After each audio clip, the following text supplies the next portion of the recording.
ఒక ప్రశాంతమైన వాతావరణంలో ఒక అందమైన పల్లెటూరు ఉంది. ఆ ఊరు పేరు రామాపురం. ఆ ఊరిలో రామకృష్ణ, సంధ్య అనే ఇద్దరు భార్యాభర్తలు ఉండేవారు. వాళ్లకు ఒక కుమార్తె కూడా ఉంది.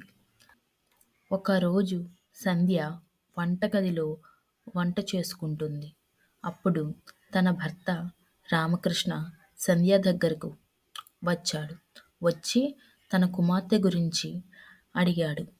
అప్పుడు భార్య లక్ష్మి ఆడుకోవడానికి స్నేహితులతో కలిసి బయటకు వెళ్ళింది అని తన భర్తతో చెప్పింది. ఆ తరువాత లక్ష్మి తన స్నేహితులందరితో కలిసి సంతోషంగా ఆడుకుంటుంది. తను ఆడుకునేటప్పుడు ఒకవైపున ఒక చెట్టు మీద ఒక చిలుకను చూసింది.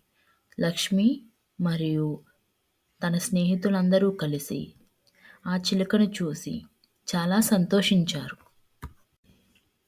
లక్ష్మి తన ఆటలు పూర్తి అయ్యాక ఇంటికి వచ్చింది. ఇంటికి వచ్చి తన అమ్మా నాన్నలతో కలిసి మాట్లాడింది. తరువాత లక్ష్మి స్నేహితుడు లక్ష్మిని కలవడానికి వాళ్ళ ఇంటికి వచ్చాడు.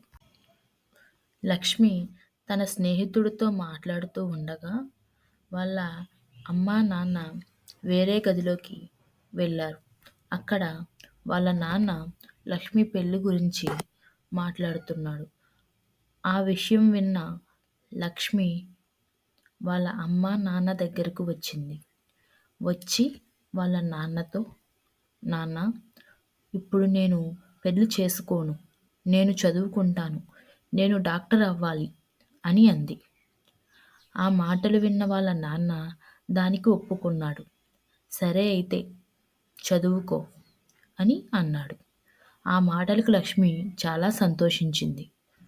తరువాత రోజు లక్ష్మి వాళ్ళ అమ్మ వాళ్ళ నాన్నతో కలిసి బస్ స్టాండ్కి వెళ్ళింది.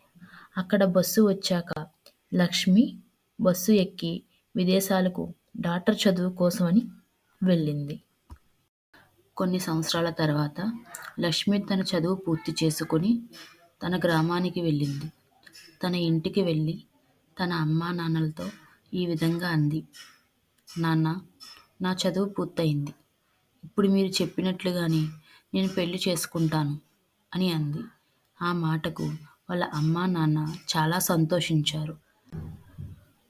లక్ష్మికి మంచి సంబంధం తీసుకొచ్చి పెళ్లి చేశారు.